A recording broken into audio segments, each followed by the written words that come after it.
Hello everybody, I'm going to be reading a story called The Lion Inside. It is written by Rachel Bright and Jim Field. So, in a dry, dusty place where the sand sparkled gold, stood a mighty flat rock, all craggy and old. And under that rock, in a tiny full house, lived the littlest, quietest, meekest brown mouse. Can you see the mouse?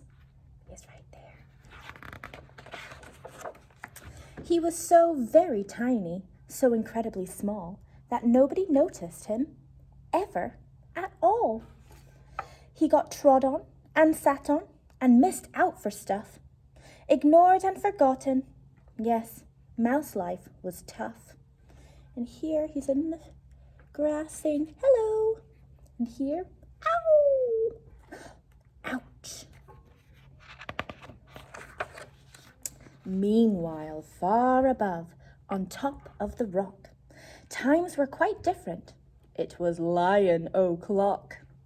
This huge, toothsome creature made everyone saw how important he was by how loud he could roar. He was head of the pack. He was shouty and tough. He loved showing the crowd he was made of strong stuff.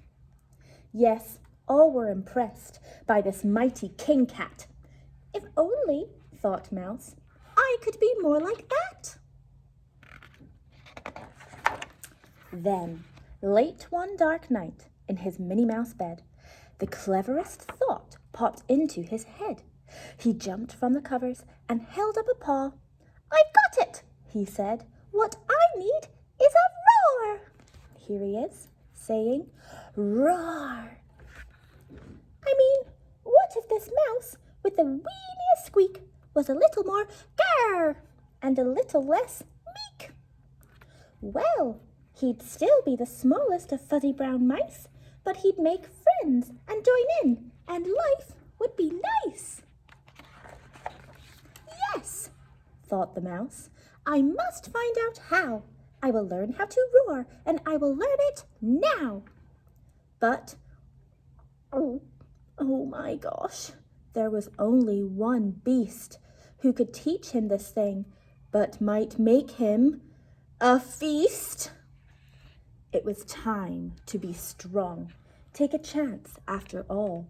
Forever was such a long time to feel small. So, he made himself brave, and he thought like a winner. He set off for the top, hoping not to be dinner. It felt like the scariest thing he could do. But if you want things to change, you first have to change you.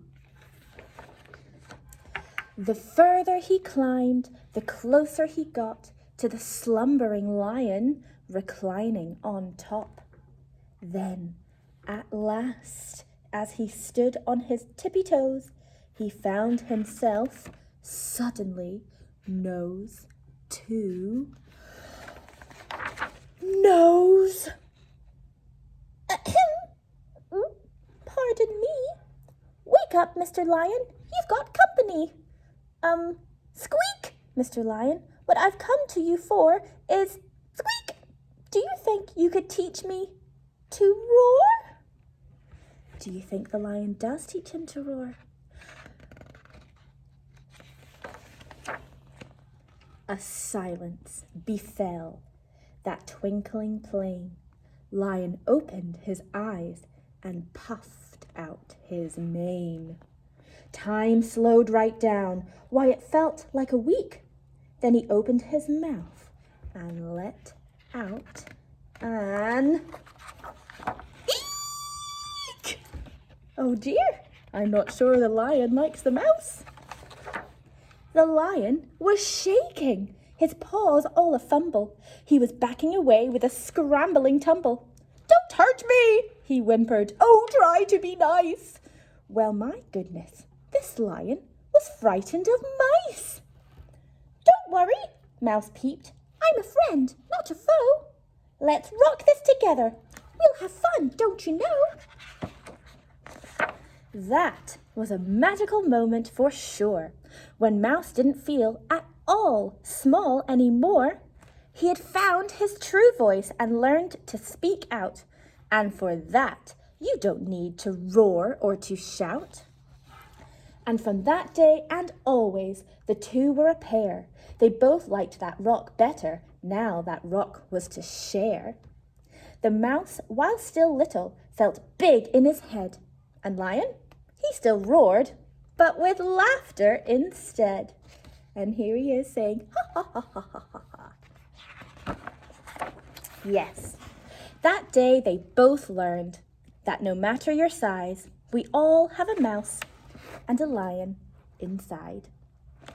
The end. I hope you enjoyed that story, everyone, and we'll look forward to seeing you very soon. Bye!